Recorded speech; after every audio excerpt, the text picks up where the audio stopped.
Happy holidays and Merry Christmas. You're watching Drakewing Gaming. Oh, one moment. And enjoy the video. Hey guys and gals, Nary here for Drakewing Game, and as some of you may on Twitter, the Gaming Drag today, I'm coming back at you into the Let's Play episode of The Echo, Flynn's Path. So y'all, before we jump into it, just wanted to let y'all know that our Patreon is now up for as little as $5. Y'all can help support the channel, get some awesome rewards like permanent access to our community Discord server and full access to upcoming not safe for work videos. Anyway, y'all, let's go ahead and jump right back in. Alarm chain, you are up, and let's go. Alright. Leo turns his head in the direction of something on the curb up ahead. We all do. What is that?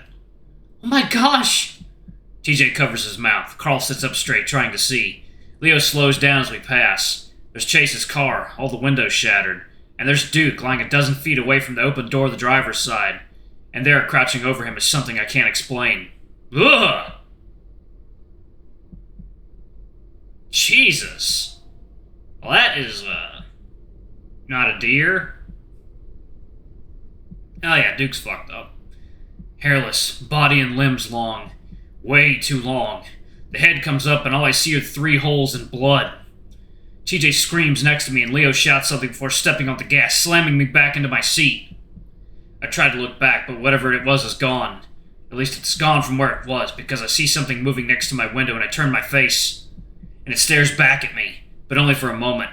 That thing, whatever the fuck it is, disappears almost the instant I register that it's there. I'm only staring out into the blackness of the desert. Still, 3 holes. Eyes and a mouth blink back at me in a sort of afterimage before that too vanishes. It's him! It's him! It's him! It's him! It's him! It's him! TJ reaches up and grabs my arm, claws out. I'm too shocked to even pull away as TJ leans forward next to me, staring out my window. At least I know I'm not the only one who saw it. TJ squeaks again when no one answers him. It's real! I don't know, some kind of animal maybe. I've never seen anything like that before. Dude, could have had a disease, lost all of its fur or something. Maybe Duke hit it. But it was walking! How is Duke here? He was back at City Hall. Maybe it dragged him. Faster than our car? How'd he get Chase's car? I still have my keys on me. That's impossible. We could have hotwired it. I don't know, man. TJ leans back, looping his arm around Carl's, and I can see him shaking. I look over my shoulder, through the back window. Ooh. Jesus fuck, just like Dax described. There! We've all seen it! It's how I remember, but I don't remember it ever moving that fast. Or with, blood. Jenna rings her paws together, speaking quietly. Her tone is thoughtful and worried, as if she's trying to rationalize this all to herself. Fuck, that's what got Salem, isn't it? Jesus, don't fucking take your foot off the gas, Leo. Leo doesn't respond, staring hard ahead. He's squeezing on the wheel so hard it looks like it's bending. I pull back the hammer on the repeater, holding the rifle across my chest with barrel pointed toward the window. Remember Duke's pistol that I stowed in the car door earlier today. I grab it and toss it in the back seat. Jenna grabs it without hesitation, aiming out the opposite side. This is friggin' nuts! At this point, Chase's car is a good distance away, only visible because the headlights are on. A streak of light fading out across the desert. Second now. Yikes. That has got to be our most definitive look yet at these things. Yep. Duke's dead, isn't he? Some dry retching noises followed by heavy splattering sounds cut me off. Carl is hunched over in the seat, head between his legs. It's hard to figure out what just happened, especially when the smell hits me. Oh my gosh, Carl! TJ looks torn between blanching away and comforting the ram. Carl comes back up, looking like he's about to say something before diving forward again. A much louder retch, followed by a much quieter plopping sound follows. I grimace, feeling my own stomach roll. God! Daxton's looking up at them. I pawed up to his nose. You okay, man? Carl keeps his head down a while longer, his fingers twisting into the fabric of his shorts. TJ tentatively rubs his back. I would have done it out the window. I don't want to open any of the windows now, though. It's okay. Leo, are there any napkins up there? Leo, who's been silent up until now, remains silent. He's staring out the windshield hard, paws on the wheel in a death grip. Chase, meanwhile, is clutching at his chest, his eyes red and bleary. He leans forward and the sound of something wet hitting the fabric floor mat is audible throughout the cabin. Chase's puke sounds much less wet than Carl's. The wretch is more grotesque. I can practically feel the bile in my own esophagus. Daxton stops what he's doing and holds Chase. Fuck! The otter manages to exclaim in between the bouts of puking. Drink some water! During all this, I'm still glancing out the windows. Not head on, though, because I'm honestly fucking terrified I'm going to look straight into those eyes again. We drive in silence for the next 5 minutes with no creature in sight, thankfully. But I don't know what to think right now. There's no way what I saw was some animal like Carl implied. The way it moved, the way it was crouched, and most of all, its face. I've never seen anything like it. At least anything that's not a Halloween costume. Maybe one of the locals dressed up in a costume or something. Is this some sort of shitty prank show like that one on the science fiction channel? But then how the fuck did it keep up with the car? Were we going that fast? Leo did slow down a little. I keep these thoughts to myself. Everyone looks freaked out enough without any more speculation. I feel trapped, like I'm stuck in a metal box I can barely move in, with a gun I can't aim. If this thing cannot run and rip at cars, nothing is safe. I just have to focus. Run our way out, and soon I'll be safe in a clinic, police station, or an applauding audience surrounded by a shit ton of cameras. If it's the latter, I'm decking the first fucker that comes out with a microphone. I try not to think about Duke by the car, Salem on the blanket, my aunt out there trying to keep everyone safe. With that thing. I shake my head, trying to stay watch for any sign of movement.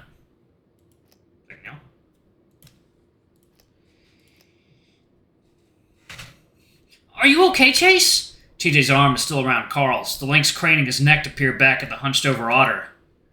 I've never been so friggin' scared in my life, but yeah. Okay. Chase grasps his throat and neck, wincing heavily. It's getting harder to breathe. Hold on, Chase! No, how can... What? The car lurches as Leo slows us down again. I squint my eyes, attempting to peer past the glare of the headlights reach into the darkness beyond. But I don't see anything, just the road stretching ahead of us. From the back seat, Chase's croaking, high-pitched voice pipes up. What's wrong? Leo's quiet for a moment. His face is blank, ears twitching. Don't worry about it, Otter. Just a little distracted, that's all. It's a fucking understatement. Why'd we stop? TJ sounds panicked. The lynx turned around in his seat as he stares out the back window. It's the first time I've seen him in a car without a seatbelt on. Leo was silent, his vacant expression contorting to brief flickers of confusion. He's looking to the mountains that surround Echo Canyon. Wait, I know what you mean. Jenna scoots forward to the edge of her seat, pointing to something outside. The hills, those were on our right side a while ago. We must have looped around. But we've been going straight this whole time. The only way we'd be going back this way is if we got turned around when we hit the main highway. But we haven't hit the main highway, have we? Chase presses his furry cheek against the window, his tired eyes bulging. What in the goddamn? He trails off. So we just seamlessly transitioned from going one way to the other way without any of us noticing? No, Leo must have gotten off and turned around on that side of the road There's no way! He slaps the steering wheel hard, a honk ringing out and echoing throughout the valley of desert scrub beyond the guardrail. TJ gasps, digging his claws into the fabric of his seat. Please don't do that! Let's be quiet, okay? Leo, we're going the wrong way. Jenna speaks as calmly as possible, clearly aware of the wolf's addled mental state, but also the fact that she's now holding Duke's pistol. Leo brings the car to a hard stop, throwing me forward into the seatbelt. Then he does a quick three-point turn, shoving me right, then left before I'm smacked back into the seat as Leo accelerates again. I hear a soft thunk of flesh on glass, then a groan from the back, Chase rubbing his face with a sore-looking nose. Injury upon injury. Are you okay? No. He responds back hoarsely, sinking back further into the scratchy fabric of his seat. Oh, same. Daxton does a curt nod.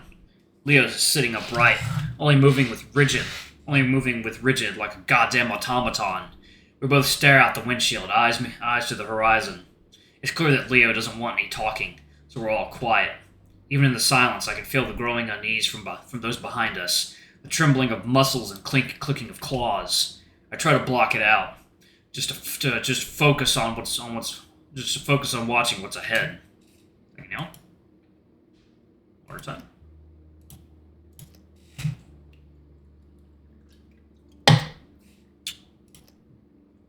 All things considered, it's not as bad as long as I can keep the fear from clouding my mind. But that could be said about most things in life. We just have to keep driving to get out of this fucking town. We can't get sidetracked again, especially with that fucking eyeless thing around. I wonder if it heard the horn earlier. I focus on the mountains now, making sure that they don't disappear. They slope up and down gently under the moonlight, speckled with dark spots of rock and vegetation. Vaguely, I remember back when I was younger, leading Sydney around the bend and entertaining his explorer fantasies. I brought my BB gun and he'd run around, shooting at mesquite trees and looking for signs of lost native treasure. I told him that the pioneers thought there was a city of gold buried beneath the mountainous hot topsoil, waiting to be unearthed. He fucking loved that, even brought a little trench shovel too, as he put it, dig his own mine. Pretty sure he thought that was the whole reason for Echo's old mine. Find the city and shit. It wasn't a complete lie, either. The Ahakte tribe has supposedly told the conquistador types that treasure and riches were stored aplenty in the Meseta territory around here centuries ago. Of course, it was so they'd just fuck off and bother the rivals instead of them, but the prospectors did eventually find gold in the mountains. All Sid ever found was some feldspar and alabaster quartz. He kept a whole collection. I blinked, staring out the window as the mountains just disappeared, sloped down into nothing. I squint and look out Chase's window in the back. Sure enough, mountains. Leo, don't worry about it. Leo speeds up instead of turning around, though. Dude! Dude! What are you doing? TJ's claws come out against my skin again as he gets that scared cat look in his eyes. Leo mumbles, mostly to himself. We're just confused. There's no way this leads back to Echo. Leo, slow down a little. Leo lets out a small growl and I instinctively clutch my rifle a little tighter. This is getting out of hand, but honest to God, I don't have a fucking better idea. I'm gonna keep going until I see that car we passed. The tone in Leo's voice keeps any of those in the back from arguing. Though I hate to admit it, something about his demeanor actually shuts me up as well. A minute of driving, more awkward silence, then Leo hisses through his teeth. Straight ahead of us, a sign. What? How in the shit? Echo Mine, Danica entrance. That's on the other side of town. I say this as if it cannot possibly be where we're at.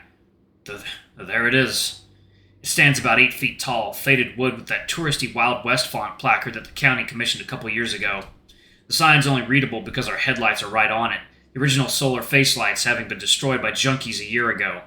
Leo thins his lips, driving right past it. The minutes pass and it becomes increasingly difficult to place exactly where we are.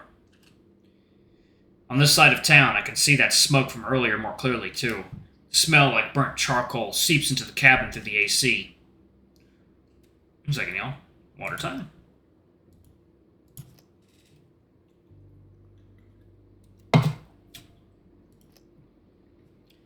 Leo, can I drive? I have better eyes for night stuff. No offense, of course. Leo says nothing, though the wolf begins to pull off to the side of the road, only to flip around and go the other way again. Jenna lets out a strange sigh. It's laden with her common exasperation. There's a slight quiver in her vocal cords. We keep going, and more time passes. Daxton mutters something I can't quite make out to Carl, who has been oddly silent, his paws over his face. I occasionally catch Chase look at me in the rearview mirror. Despite his shit with the spider bite, he looks more, well, animated than I've seen him in a long time. There's a lot less staring off into the distance and more active grimacing, muttered softcore swears and daring, darting eyes. I never realized how yellow his eyes are before. Were they always that bright? More time passes, and as we round a bend, Jenna crawls halfway onto the mid-seat console and points ahead. That's where Duke and Chase's car was. It's not there now. How can you tell? Daxton keeps craning his neck to see past me. The corner looks familiar, but where's the car? I remember that thing. Its silhouette was outlined against that group of pinyon trees by the guardrail. TJ makes a whining noise. I recognize it, too. There's no broken glass, tire marks, or blood, though. Absolutely no remnant of the memory to be found. God. There's nothing there. Don't worry. He, of course, is directing these reassurances solely to Chase. His tone is so soft it's almost cooing, treating Chase like a child. That's what's making us worried, you hollow-headed bitch. He doesn't react right away. Then out of the corner of my eye, he slowly begins to turn his head to look directly at me. It's fucking bizarre. He just stares. His gaze like a goddamn plastic doll's. Flynn, just don't interact. Oh, jeez. I'm just gonna watch the mountains. Alright, y'all, I'm gonna pause it right there. Leo is clearly gone off the fucking deep end. I'm just waiting for him to have a go at Flynn. Alright, thank y'all so much for watching. Don't forget to like, comment, subscribe, ring that notification bell, and check out our Patreon if you can. It always helps. Before I go, I'm going to give a quick shout out to our lovely bronze tier patrons. Thank you all for all you do for the channel. We greatly appreciate your support. Thank you to our silver tier patron, Cade Silvermoon. Thank you for going a bit above and beyond. It's greatly appreciated. Thank you to our gold tier patron, Amr. You're awesome. We love you. Thank you for subbing to our ultimate tier anyway. If y'all want to get your names in the credits, get access to our not safe for work content as little as $5. Alrighty, I love you all, and I'll see you all in the next video. Bye-bye!